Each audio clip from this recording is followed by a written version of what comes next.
Hello అండి. నమస్తే. Welcome back to our channel simply Saritha. ఈరోజైతే నా స్టైల్‌లో మటన్ పులావ్‌ని ఎలా చేసుకోవాలో చూపిస్తున్నాను.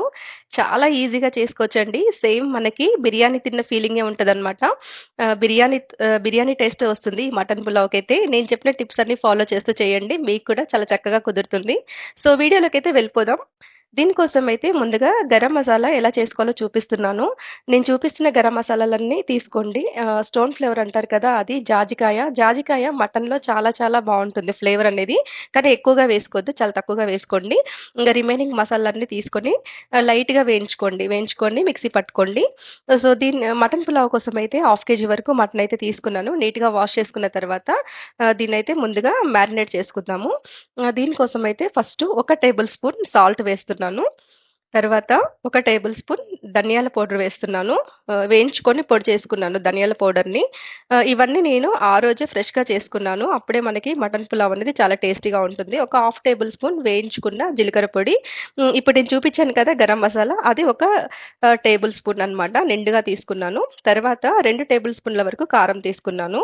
ఒకవేళ మీరు కారం చాలా తక్కువగా తింటారనుకుంటే కొంచెం తగ్గించి తీసుకోండి. ఇది కారం తక్కువగానే ఉంటుంది. అందుకే 2 టేబుల్ స్పూన్స్ తీసుకున్నాను. తర్వాత అల్లం వెల్లుల్లి పేస్ట్ ఇది కూడా చాలా ఫ్రెష్‌గా చేసుకున్నాను. కొత్తిమీర, పుదీనా, నిమ్మకాయ, ఒక లెమన్ పిండుతున్నాను. తర్వాత 2 టేబుల్ స్పూన్ల వరకు పెరుగు, 2 టేబుల్ స్పూన్ల వరకు ఆయిల్, పసుపు వేసుకొని బాగా కలుపుకోండి.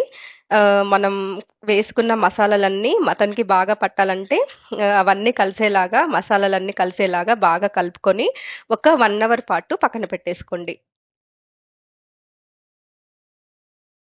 తర్వాత మటన్ పులావ్‌కి కావాల్సిన రైస్ అన్నమాట. నేనైతే బాస్మతి రైస్ తీసుకుంటున్నాను. హాఫ్ కేజీ మటన్‌కి హాఫ్ కేజీ బాస్మతి రైస్ తీసుకుంటున్నాను. 2 గ్లాసులైతే హాఫ్ కేజీ అవుతాయి. నీట్‌గా వాష్ చేసుకున్న తర్వాత వీటిని కూడా 1 అవర్ వరకు సోక్ చేసుకోండి. పక్కన పెట్టుకున్న తర్వాత ఇప్పుడైతే మటన్‌కి పోపేసుకుందాము.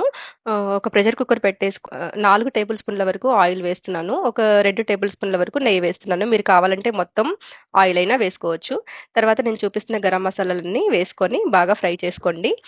స్టార్ పువ్వు అంటారు కదా! అది, మరాఠీ మొగ్గ, జాపత్రి కొద్దిగానే వేసుకోండి. ఎక్కువగా వేసుకుంటే అది ఫ్లేవర్ ఎక్కువైపోతుంది. ఒక నల్ల యాలకు, 2 యాలకులు, 4 లవంగాలు, దాల్చిన చెక్క, 2 బిర్యానీ ఆకులు, షాజీరా, ఇది స్టోన్ ఫ్లవర్ అంటారు కదా! బ్లాక్ స్టోన్ ఫ్లవర్ అంటారు. అది వేసుకోండి. ఫ్లేవర్ అనేది చాలా బావుంటుంది. అసలు స్కిప్ చేయొద్దు. షాజీరా ఇవన్నీ వేసుకొని బాగా ఫ్రై అవ్వనివ్వండి. అయిన తర్వాత 3 మీడియం సైజ్ ఆనియన్స్‌ని సన్నగా కట్ చేసుకొని వేసుకోండి.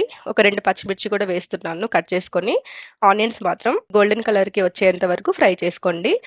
ఆనియన్స్ వేగిన తర్వాత ఇప్పుడు మనం మ్యారినేట్ చేసుకున్నాం కదా మటన్‌ని, అది వేసుకొని బాగా కలుపుకోండి.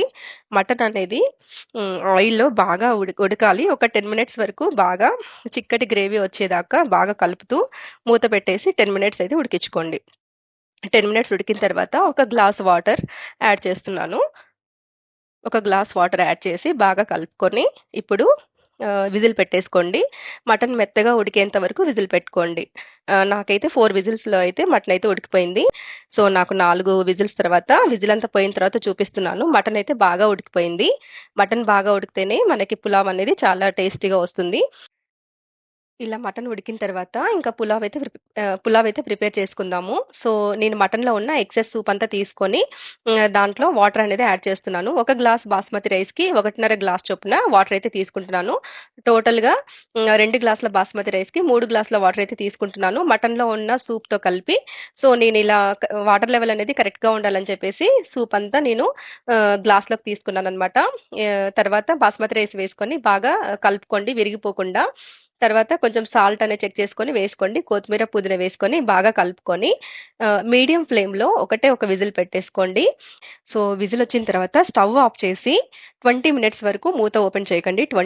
స్టవ్ ఆఫ్ చేశాక 20 మినిట్స్ తర్వాత మూత ఓపెన్ చేసి చూడండి. సో, ఇంకా పులావ్ అయితే పొడి పొడిగా చాలా బాగొచ్చిందండి. సేమ్ మనకి బిర్యానీ టేస్టే ఉందనమాట. మా పిల్లలైతే చాలా ఇష్టంగా తిన్నారు. ఇదండి ఈ వీడియో అయితే. వీడియో నచ్చితే లైక్ చేయండి, షేర్ చేయండి. మరిన్ని వీడియోస్ కోసం అయితే సింప్లీ సరిత ఛానెల్‌ని సబ్స్క్రైబ్ చేసుకోండి. బాయ్ అండి.